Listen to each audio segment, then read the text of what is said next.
طبعا اول حاجه البقاء لله.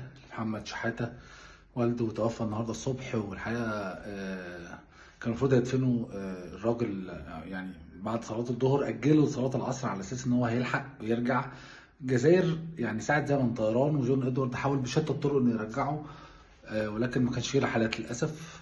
وكان اول رحله هيوصل بالليل. طبعا يعني اكرام ما يدفنوا، فكانوا قالوا له احنا هندفن خلاص، واخواته حتى كلموه قالوا له احنا خلاص لازم ندفن وانت ركز واحنا قايمين بالواجب. وهو منهار جدا، وحتى يعني الاداره ومعتمد جمال سابوا له حريه الخيار، لازم تقعد، اتفضل، عايز ترجع اتفضل، عايز تلعب الماتش تمام، مش عايز تلعب براحتك.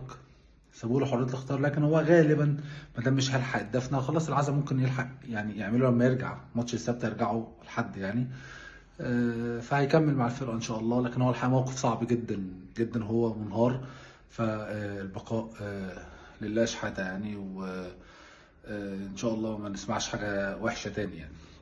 دي اول حاجه. تاني حاجه الاستاذ محمد فارس، نرجع بقى لمواضيعنا الجميله. استاذ محمد فارس امبارح على قناه الاهلي، وبعدين كتب بوست على الفيسبوك على صفحته التي يتابعها مليون متابع، عليها مليون فولور، تمام. كتب ان ازاي الزمالك بيقول لنا معهوش فلوس، هو سبحان الله طلب حكام اجانب لماتش سيراميكا ب70,000 دولار.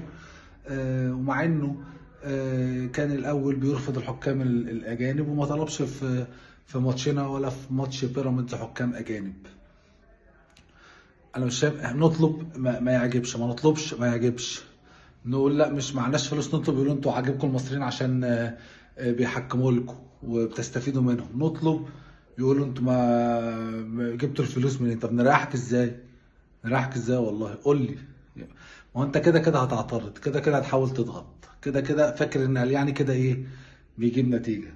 طب ما انت يعني هل احنا معانا فلوس وبنكذب مثلا؟ طب ما هو الناس كلها عارفه ان احنا معناش فلوس، وده كان السبب ان احنا ما جبناش حكام اجانب.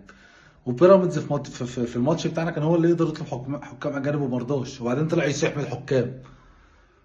والغاز اللي انت بتقول عدالي جون اوف سايد، اللي انت كنت بتشكر فيه في ماتش الاهلي والمقاولين لما لغى لهم جون اوف سايد، انت اصلا ما كنتش واخد بالك منه ولا حد واخد بالك منه، كان ساعتها حكم حلو وجميل. ولكن لما لغى جون اوف سايد، لما حسب لنا جون قدام بيراميدز بقى وحش سبحان الله. وانت متضايق ليه نطلب حكام اجانب؟ جبت الفلوس، كل الناس عارفه ان ممدوح عباس هو دافع الفلوس، انت متضايق ليه؟ ولا انت دلوقتي بتحاول تقنعني وتاكلني الاكله بتاعت انت بتصرف زيك، انت غني زيك يا راجل.